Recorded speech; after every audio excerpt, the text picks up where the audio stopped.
Kuo transo būsena skiriasi nuo įprastos, žmogus darosi nekritiškas. Jis viską priima be pasipriešinimo. Vat. Šiaip transo būsena be jokių įtaigų, be jokių jūsų istorijų yra be galo vertinga. Ir galima vesti tokią analogiją, vat kūnui reikalingas poilsis, kūnas pavargę, ten jūs galite dirbti, sportuoti ir ateina momentas, kai kūnas jau negali to daryti. Jūs bandot pakelti kažkokį maišą arba štangą, o raumenis jau jūsų neklauso ir kūnui reikia pailsėti. Tada jūs galite atsisėsti arba atsigulti ir pailsėti. Pailsėjęs kažkiek laiko jūs vėl galite dirbti. Taip. Lygiai taip pat protas, net kada ir kūnas nedirba, ar kūnas pailsėjęs, jūs galite pagulėti, ar jums gali padaryti masažą, bet ateina toks laikas, kada jūsų protas jau neišlaiko, jis persikrausta ir jam irgi reikia pailsėti. Ir tada žmogus užmiega. Taip. Yra ir dar kažkokia dalelytė mumyse, galim pavadinti tai dvasia, arba labiau vartojamas žodis siela. Taip. Siela gali dirbti dar ilgiau negu kūnas, dar ilgiau negu protas, bet irgi ateina momentas, kai siela pavargsta. Jinai tiesiog pavargsta. Galima ją priversti dar dirbti, kai kūną ten valia savo įtempti ir dar vieną maišą nunešti. Arba protą dar priversti, dar neužmygti, dar man reikia kažkokius namų darbus mokyklai parašyti. Ir galima priversti tą protą dar kažkiek padirbėti. Bet tada jo darbas darosi neefektingas. Jis blogai dirba ir blogai jaučiasi. Tai vat lygiai taip pat siela irgi turi laiks nuo laiko pailsėti. Ir tada jinai darosi vėl tokia darbinga, efektinga, žvali. Tai vat kūnas ilsisi tiesiog atsipalaidavęs. Protas ilsisi, kada mes miegam. O siela ilsisi, kada mes esam transo būsenai. Būna, kad žmogus daug laiko praleidžia transo būsenai. Tarkim, jis laiks nuo laiko išgeria 3 butelius degtinės ir transe 3 paras prabūna. Taip. Būna, kad žmogus medituoja arba eina į bažnyčią, ten ritualuose dalyvauja, arba į diskoteką eina ir ten tokią transą patiria judant. Kiekvienas žmogus randa savo kažkokius būdus įeiti į transą ir jis gerai jaučiasi. Bet mūsų laikais žmonės vis rečiau įeina į transą. Nes nėra tokių nei monotoniškų darbų, ten kai žmogus paima tą ten... Kaip čia vadina? Šienauja. O kaip tas dalgį paima ir jis nuo ryto iki vakaro vzk, vzk. Ten paukščiukai čiulbia, saulė šviečia, kvepia ta nupjauta žolė. Jam tas darbas įprastas, jis neįsitempia. Ir jis daro tai savaitę, 2, 3, daro, jis įeina į transą po 5 minučių ir tam transe visą dieną prabūna, pasibaigė vasarą, tai jis visą žiemą guli savo ir nėra ką veikti. Bet transe ilsisi tik siela? Transe ilsisi tik siela, dvasia, kai mes vadinam. Kas yra tuo nuovargio ir poilsių metu?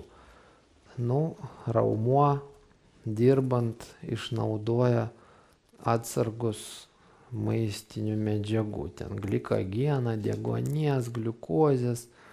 Ir pati ląstelė raumens neturi tų atsargų, dėl to jūs norit, kad jinai vėl įsitemptų, o jinai negali įsitempti, nėra iš ko, nėra medžiagų. Atpalaiduojant raumenis, kraujas bėga, iš tos raumens išneša apykaitos produktus, taip, išneša iš ląstelės, ją kaip išvalo ir kraujas pripildo tą ląstelę maisto medžiagomis ir deguoniu.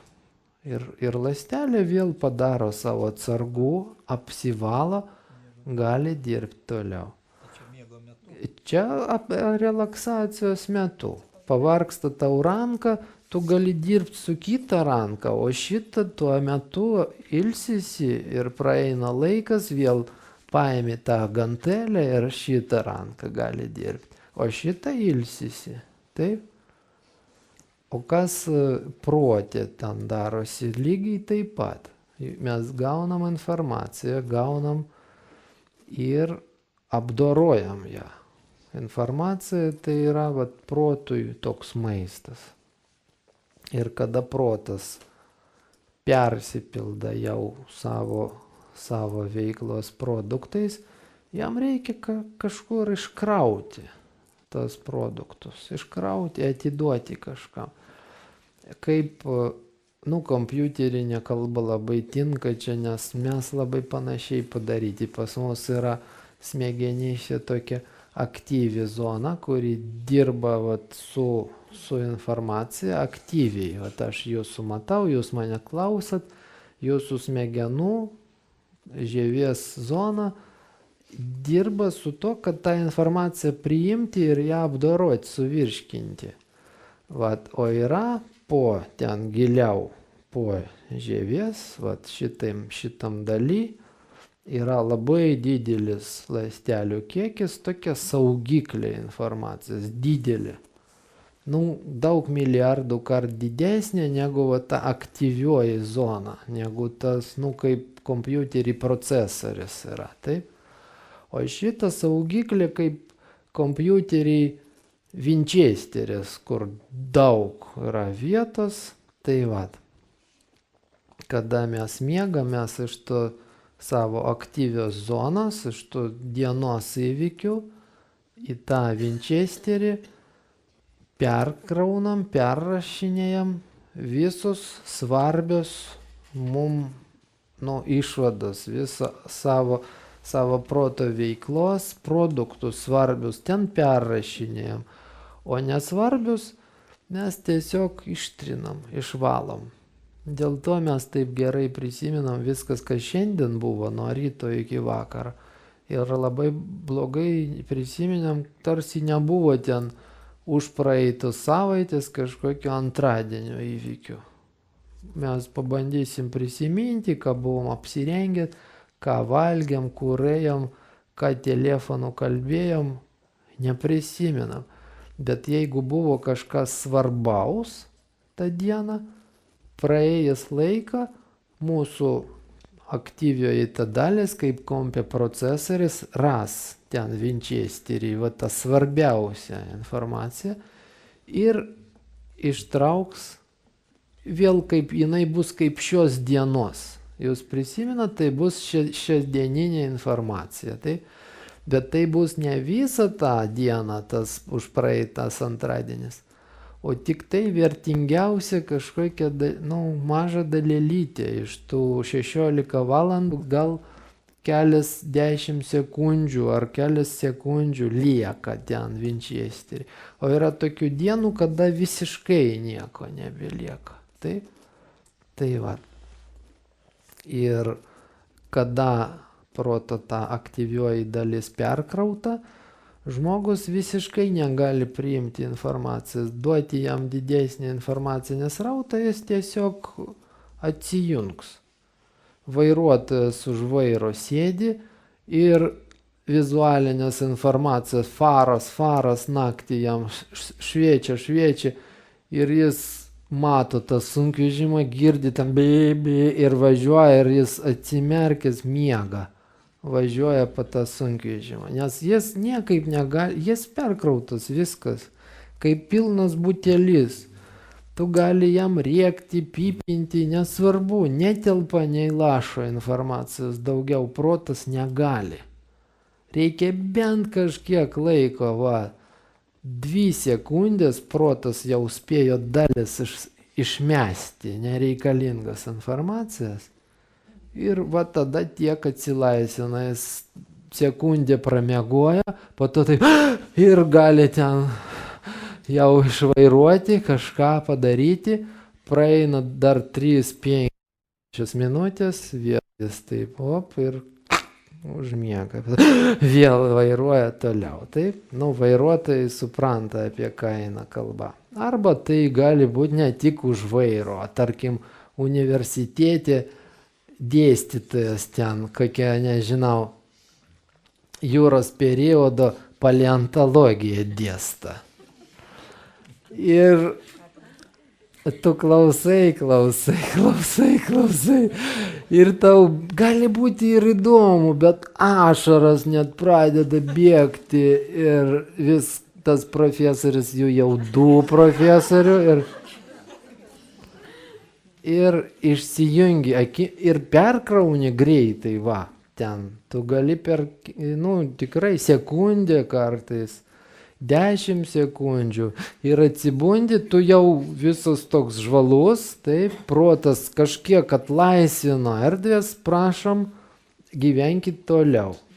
Tai va, ir tai, kas mes vadinam siela, dvasia, jinai lygiai taip, tokiu pat principu padaryta. Jinai turi savo darbinę erdvę ir krauna į save tik tai protas informaciją, o siela įvykius, veiksmus. Ir kai jau jinai persikrauna, jinai negali žmogus tada jokių veiksmų atlikinėti. Jis tiesiog darosi neaktyvus, jis puola į tokią neviltį, depresiją, tokią nuovargį, neturi idėjų, neturi niekam norų, neturi, jeigu bando kažką daryti, nesiseka. Ir karts nuo karto į transą tą sielą jį išmeta. Bet gali būti taip, kaip vairuotojo tas protas išmeta į sapną. Išmetė, tai buvo tuo metu, kada reikia būtent kažką daryti, svarbus kažkoks momentas, ten svarbus pasimatymas, egzaminas, darbe kažkokia situacija svarbi, o žmogus tokiam stupore ir nieko nepadarė. Ir situacija praėjo, o jis per tą laiką tam transe kažkiek iškrovė iš sielos ir vėl gali, kažkiek laiko ten, pusę dienos, dieną, savaitę. Atrodo, kažkas pradeda vykti, o po to vėl sustoja. Va. Kaip tam vairuotojui reikia padaryti? Sustoti ir išsimiegoti. Taip, surinkti pakankamai miego, kad visas protas, kaip tas raumuo, galėtų išsivalyti ir užsipildyti naujos maisto atsargomis savo. Taip ir dvasia mūsų.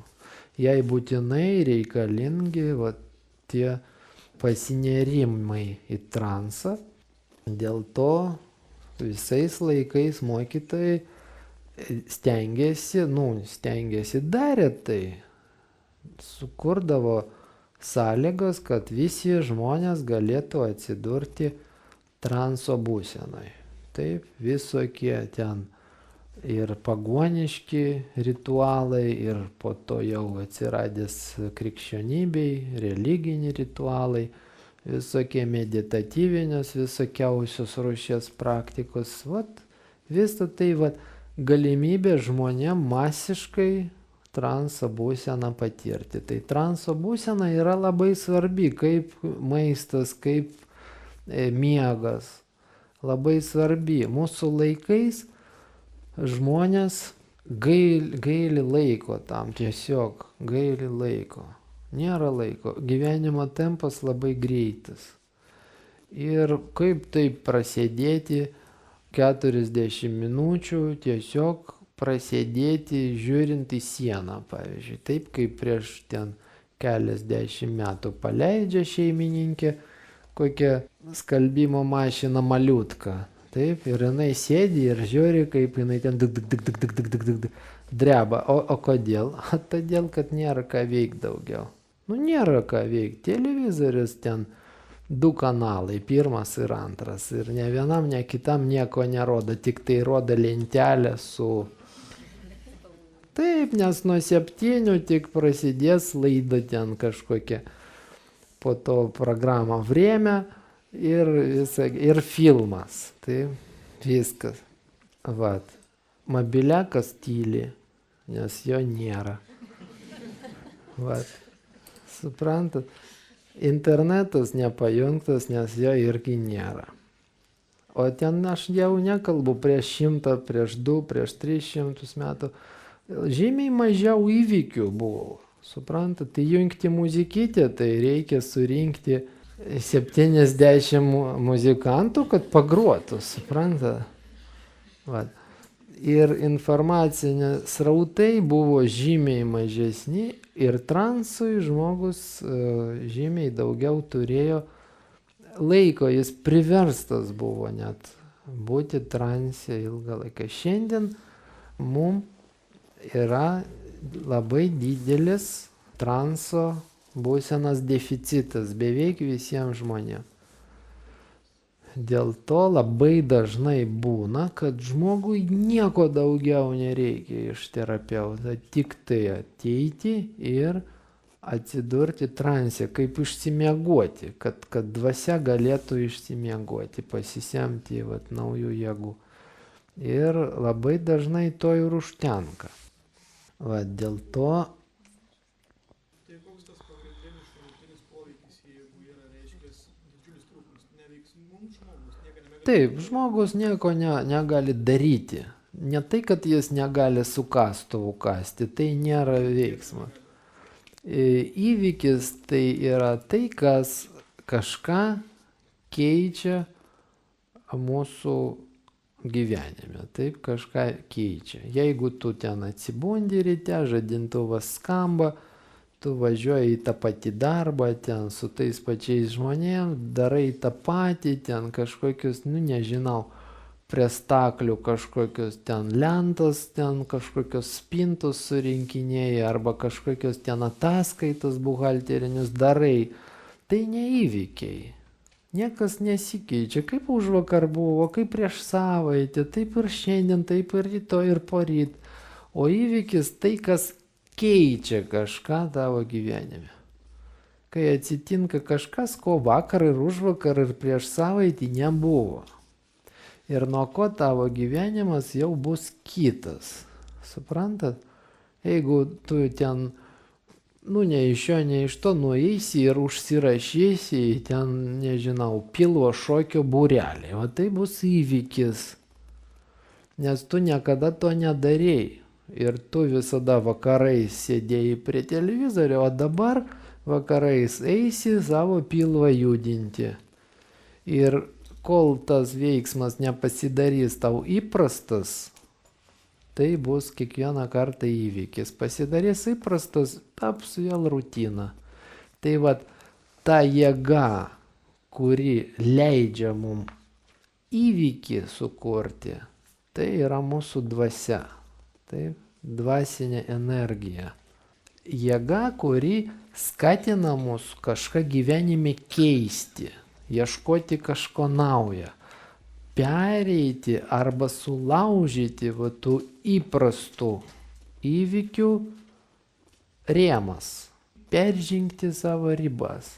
Ir kai žmogus tos energijos neturi, tai įvykių jokių nėra, jis tiklinasi, jis stulpas su galva trankasi, jis kaip voverė savam rate bėga samsaras rate, niekas nesikeičia, niekam neįdomu.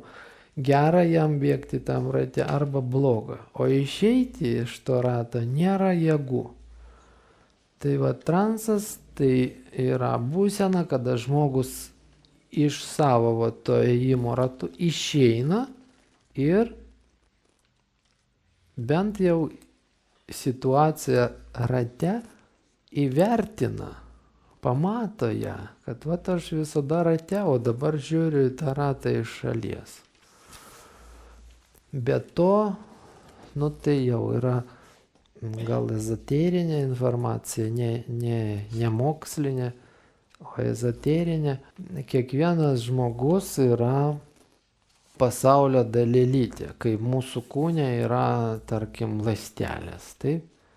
Kiekvienas žmogus, vat mes visi esam ten žmogeliukai, kiekvienas iš mūsų turi aplink savęs energetinę lauką, tai mūsų jausmai, mintys, mūsų likimas, mūsų įvykiai visi. Vat, ir kiekvienas iš mūsų turi vat, savo tokį pasaulėlį. Kai kurie pasaulėliai jie tarpusavį ten persikryžiuoja ir tada vat, žmonės turi kažkokį bendrus jausmus, myli viens kitą arba ten nekenčia viens kitą, bendrus kažkokius įvykius, ten kartu važiuoja žvejoti arba kartu ten vaiką auklėja, taip, ir jie sudaro vat, tokius vat, jau bendrus laukus. Bet visi žmonės kartu paimti sukūrė bendrą vat, tokią vat, žmonijos lauką. Taip? Ir tas žmonijos laukas, nu, kaip atskiras žmogutis, tik didelis toks žmogus, taip, kuris sudarytas iš tų mažų žmogeliukų. Tai va. Ir tas va, didelis žmogus, jis vienas iš tokių vat, didelių žmonių, kurių irgi ganėtinai daug ir kurie irgi turi savo pasaulinius laukus, savo civilizaciją, savo pasaulius ir kurie visi sudaro, nu, dar kažkokį didesnį ten super žmogų, kuris yra vienas iš super žmonių, kurie sukuria kažkokią ten, sudaro super civilizaciją ir visi tie žmonės, nu, galima taip pavaizduoti, kad surišti su kažkokiu bendru tokiu lauku, su pasauliu. Taip? Tai va, transo būsena išveda žmogų iš jo, nu, žmogus savy turi tokią dalelytę, nu, kaip dvasia, taip, siela dvasia. Tai yra kaip procesoris kompiuterį, tai yra talpa kažkokia, va, butelis su dvasinė energija viduj. Akumuliatorius. Tai va, tas butelis gali būti 100, kaip man batareika išiminė neringa iš mikrofono. Ir mūsų dvasia gali išeiti iš mūsų pasaulio ir keliauti per sluoksnius, per lygius. Gali va šitą dvasia išeiti va, į šitą pasaulį, į šitą sluoksnį, gali į šitą sluoksnį, į šitą sluoksnį išeiti. Ir kas iš to, kad išeina, tiesiog tas butelis gali būti pripildytas, aš galiu jį pripildyti čia, vat, tos mano ten egregorių, mano kultūrinio egregorių, religinio egregorių energiją. Mano šeiminio egregorių energiją, pripildyti dvasingumo mano šeimos lygio, tarkim. Arba aš galiu tą butelį ten žmonijos kažkokios energijos pripildyti, arba ten dieviškos kažkokios energijos, ten pasaulinės pripildyti. Toliau dvasia grįžta į savo vietą ir mes savy akumuliatoriai turim, nu, tam tikros energijos, vat, kur prisipildėm. Tai vat, transo būsena būtent yra toks procesas, kai iš mūsų išima ta baterija, išimama ir jinai kažkur kraunasi. Kol mes esam transe, kraunasi mūsų dvasios akumuliatorius, dvasios batareika mūsų. Suprantat?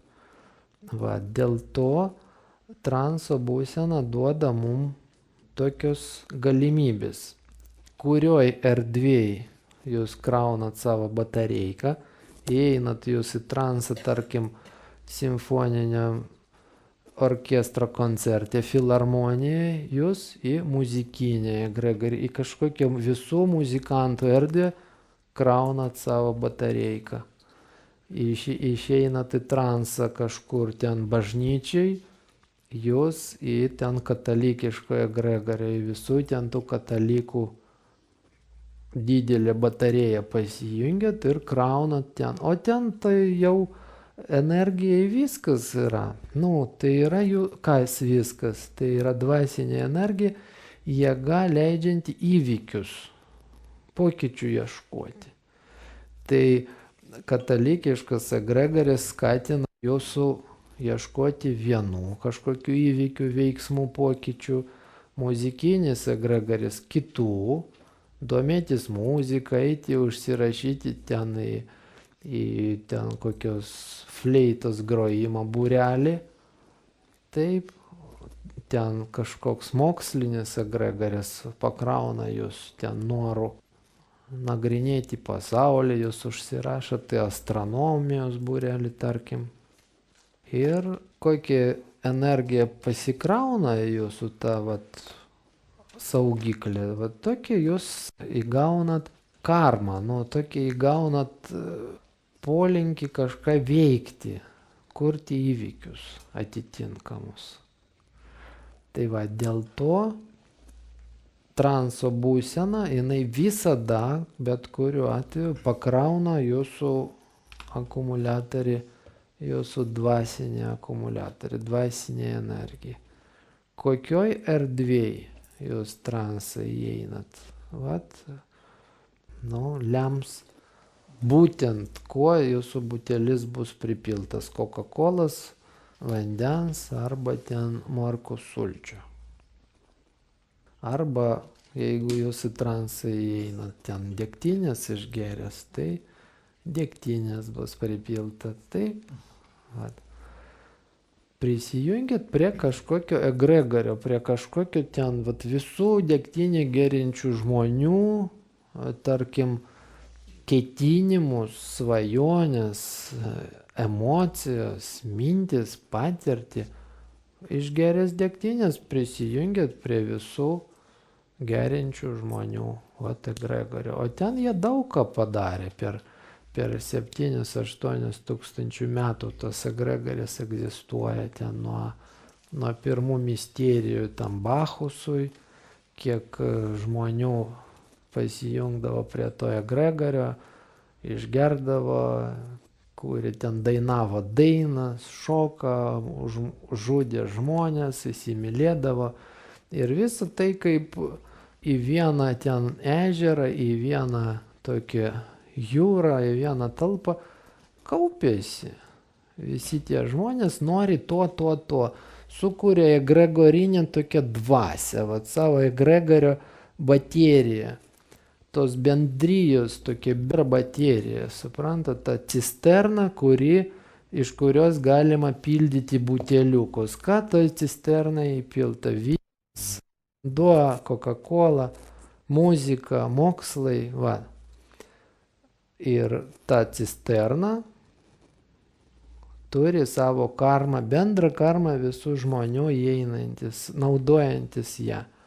Ir kada pats egregoris toks didelis tas žmogus, didelis muzikantas, tarkim, įeina į transą, jis pereina į kažkokį ten dar didesnį erdvę, į dievišką erdvę kažkokią, ar į didesnę egregorio erdvę, ir ten pasisėmė to, ko reikia visiems tiem žmonėm. Pildasi didelė cisterna, kad padalinti visiems gerinti morkų sulčių, užsipila morkų sulčių, gerintim vyną, užsipila čia vyno. Suprantat? Grįžta ir visi tie žmonės medituojant ten gauna tai, ką duoda egregoris jam. Tai ir žmogus pats mažas, jis gali transo būseną įeiti įvairiuose erdvėse. Ten jis pasisėmė muzikos, ten mokslų, ten pasisėmė kažkokiu, nežinau, ten religinių kažkokių energijų, ten kažkokių kitų, ten jogos energijų, ten kažkokių alkoholikų ten energija. Ir jis pildant tą savo vidinį butelį lemia savo likimą. Vat, nuo ko aš čia viską pradėjau? Čia blogo nepasisėmėme šiuo atveju, jeigu įeini į transą, vis tiek viskas yra naudinga, ką pasisėmėme. Jo, transas tai yra visada dvasinė būsena, dvasinė. Tai visada energija aukštesnė už mūsų materialinę, mechaninį buvimą, kada mes tiesiog kaip gyvūnai, kaip robotai, kaip ten dulkių siurblis su kompiuteriuku, su davikliais, mes gyvenam, egzistuojam. Jau mūsų siela arba dvasia duoda mums galimybę tobulėti. Taip, negali dulkių siurblis tobulėti. Koks jis bebūtų ten kompiuterizuotas, jis netobulėja, jis tik tai sensta. O žmogus net ir senstant gali tobulėti, nes turi dvasią, suprantat? Tai yra išėjimas į kažkokias aukštesnės pasaulinius sluoksnius, sujungimas su tobulesniais negu jisai pats, su tobulesnėmis būtybėmis. Taip. Ir tos būtybės, jie įvairaus lygio yra, suprantat?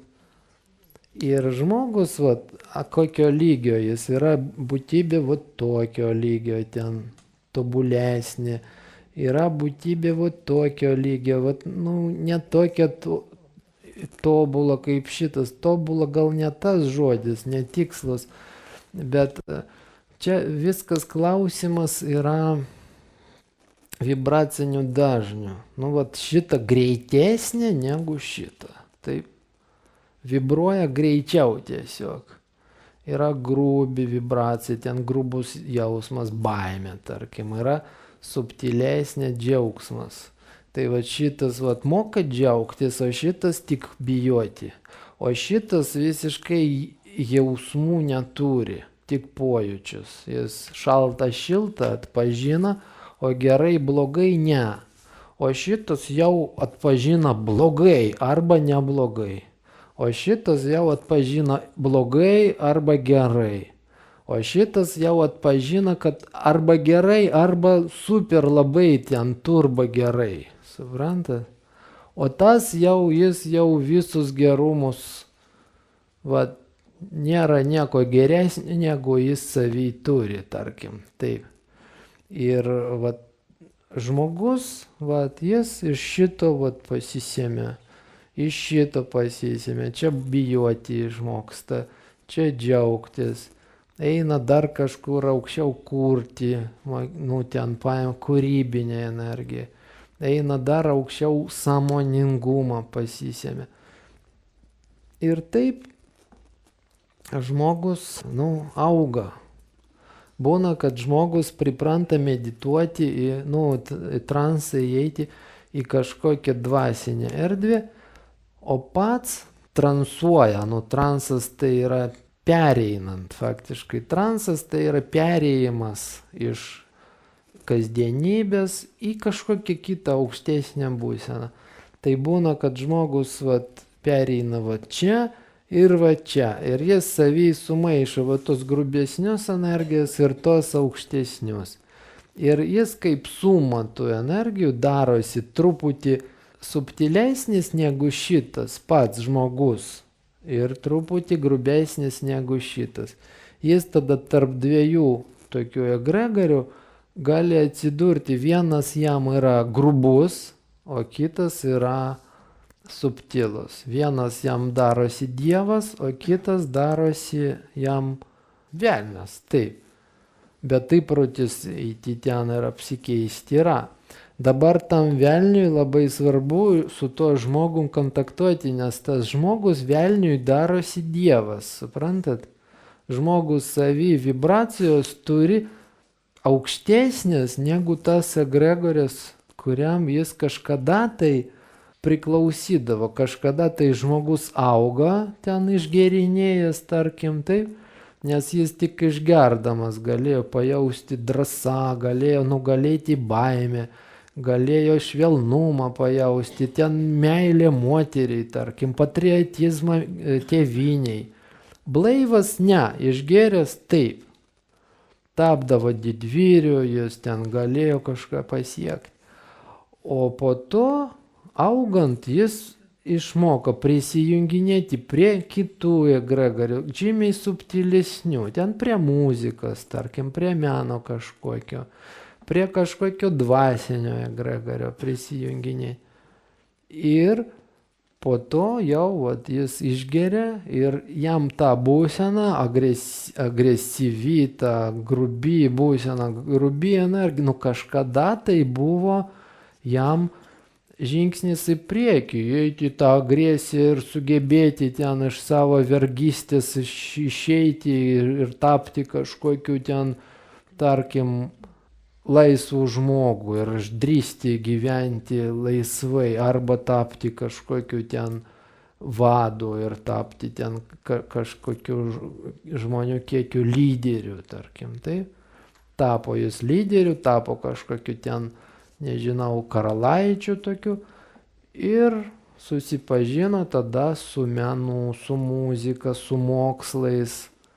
Dabar geriantis tas karalaitis atiduoda tam egregoriui grubiam, atiduoda savo subtilės energijas, iš visos savo karalystės surenka dvasinę energiją, kurią turėtų vystyti tą šalį, nes jis kaip šalies galva, o jis tiesiog perduoda tam alkoholio egregoriui tą energiją. Toliau, aišku, tas alkoholio egregoris savy turi tokius žemesnio lygio žmonės, kurie ten į jį medituoja ir auga. Jie tai auga, o šitam tai jau inkaras, suprantat? Bet ryšys karma su tuo egregoriu bendravimą, karma, kaip jis tarnauja tam egregoriui, kažkada tai jis jį pakėlė, o dabar reikalauja savo, tu iš manęs neišeik, tu man reikalingas. O tai yra tarp egregorių etikos, egregorių santykių etikos klausimas. Kaip tam žmogui pasielgti dabar reikia? Kaip? Atsisakyti to egregorio, kuris kažkada tai buvo jam dievu. Tai yra išdavystė, taip kaip taip galima, palikai, kai tu pasidarei aukštesnis, kaip tu pasidarei stipresnis, čia kaip panašu, kai žmogus išaugo, pasidaro savarankiškas, stiprus, sėkmingas, o savo tėvus senus palieka ir man tas pats, ką jie daro, jie iš manęs siurbė ten kraują, jie man gyventi trukdo dabar, man reikia prie tų senių sėdėti, taip? Labai panaši situacija dvasinė.